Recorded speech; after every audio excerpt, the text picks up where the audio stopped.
Anyone who's ever sparred a wrestler and an MMA fighter knows that they're going to aggressively come up to stack you at some point. In today's video, we're going to talk about that in the context of trying to go for an armbar and some strategies that you can use to still get the tap and get a dominant top position. My name is Robin Williams, and I'll see you after the break.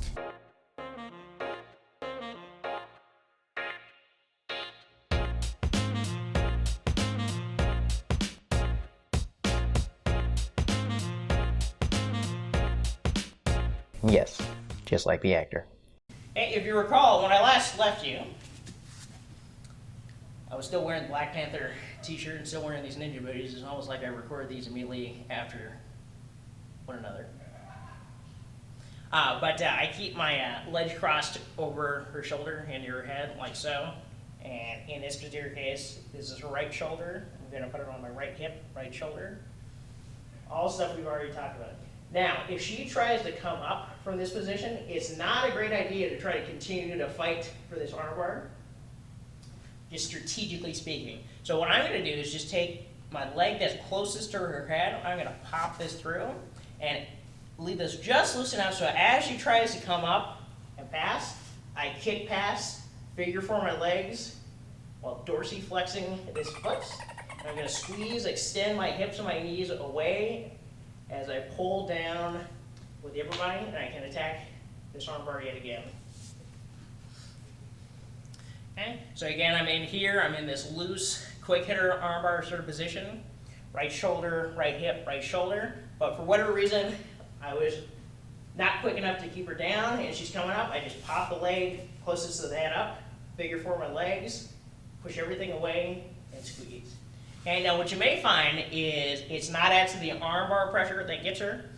It's actually going to be the squeeze of the choke. Or it may be the squeeze of the choke is just uncomfortable, but it's actually the armbar position that ends up getting them. So this is why that double threat is a really great strategy to have. Now moving along, we can do the same thing with our feet on the other side of our arm. And again, we'll talk more detail about feet on this side versus feet on this side. Honestly, I think Gary Tonin and others have made a pretty compelling argument for one versus the other, but again, save that for another video. But anyway, let's say your feet are figure forward on the other side, or sorry, your ankles crossed on the other side of her shoulder, like so. If she tries to come up from this position, again, if I just try to stick with the armbar pressure, that's not particularly a good strategy. And I can't really prevent her from coming up. And I also can't easily pop this back through and attack that triangle that we were just doing. So, what I'm actually going to do is just bring my leg that's closest to her hips in this particular case over to the same side of my body. And as she comes up, I'm going to kick it through, figure four my legs. By the way, one quick detail that I forgot to add in the original recording of this was that I'm actually collecting the arm with an underhand grip on her elbow when I'm doing that second sequence. So just so you can see,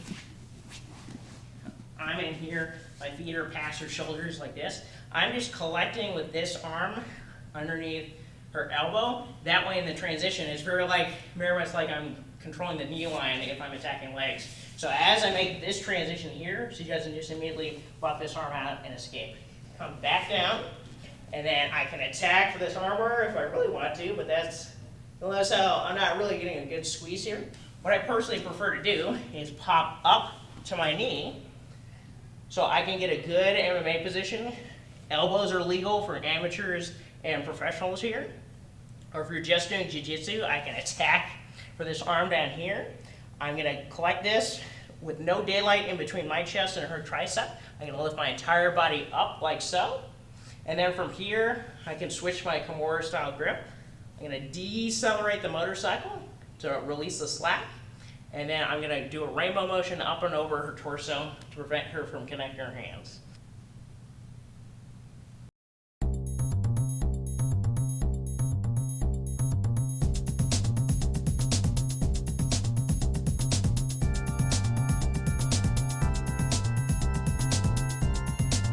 So, with all that said, my name is Ron Williams. I hope you have a fantastic day, and I'll see you on the mats. So, should I call the police or do you want?